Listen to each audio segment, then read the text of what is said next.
भगवान शिव का पवित्र और प्रसिद्ध पशुपतिनाथ मंदिर नेपाल में काठमांडू में स्थित है। भगवान शिव का यह मंदिर बागमती नदी के किनारे पर स्थित है। पशुपतिनाथ मंदिर का निर्माण कई साल पहले हुआ था और इस मंदिर का निर्माण कैसे हुआ इसके पीछे भी एक रोचक कहानी है। भगवान शिव का यह पशुपतिनाथ मंदिर बहुत ही बड़ा और महत्वपूर्ण मंदिर है। पशुपतिनाथ के दर्शन करने के लिए हर साल हजारों लोग इस मंदिर में आते हैं। जब कोई भी व्यक्ति अपने जीवन के अंतिम पड़ाव पर आकर पहुंचता है तो उस वक्त वो पशुपतिनाथ के दर्शन करने के लिए आता है और अपने आखिरी समय में भगवान के दर्शन करने के बाद यहाँ की पवित्र नदी बागमती के दर्शन करता है और अपने साथ में इस पवित्र नदी का जल तीर्थ समझ के अपने साथ ले जाता है।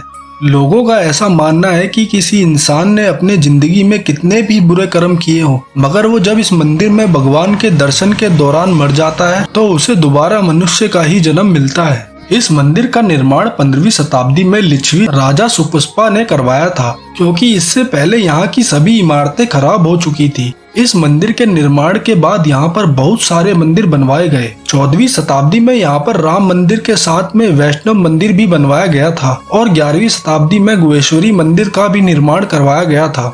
इस पशुपतिनाथ मंदिर के बारे में कई सारी कहानियां हैं। एक कहानी के अनुसार भगवान शिव और माता पार्वती काठमांडू घाटी में आए थे और उनके इस सफर के दौरान दोनों ने भी कुछ समय के लिए बागमती नदी के किनारे विश्राम किया।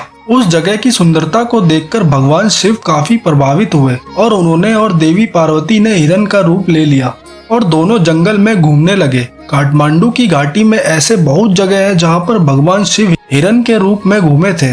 कुछ समय गुजरने के बाद लोगों ने और देवताओं ने भगवान शिव को ढूंढना शुरू कर दिया। उन्होंने भगवान को कई सारी जगह पर ढूंढने की कोशिश की और आखिर में भगवान उन्हें जंगल में मिले, लेकिन भगवान शिव ने जंगल छोड़ने से मना कर दिया।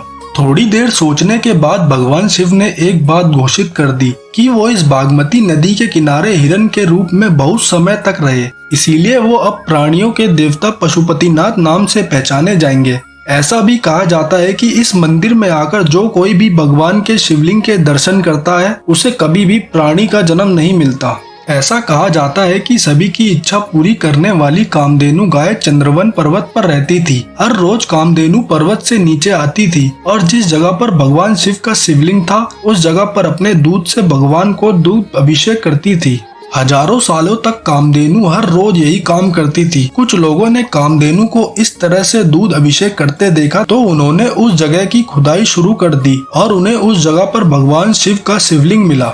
इस पशुपतिनाथ मंदिर को नेपाल की पैगोडा शैली में बनाया गया। इस पैगोडा शैली में सभी संरचनाएं घन के आकार में बनाई जाती है और इसमें लकड़ी से बनाए हुए छत का इस्तेमाल किया जाता है। कुछ छतों को तो तांबे से बनाया जाता है और उनको ऊपर से सोने से सजाया जाता है। ऐसा कहा जाता है कि जो भक्त इस मंदिर में भगवान के दर्शन के दौरान मर जाता है तो उसे फिर से मनुष्य का ही जन्म मिलता है, फिर चाहे उसे अपनी जिंदगी में कितने भी बुरे कर्म किए हों।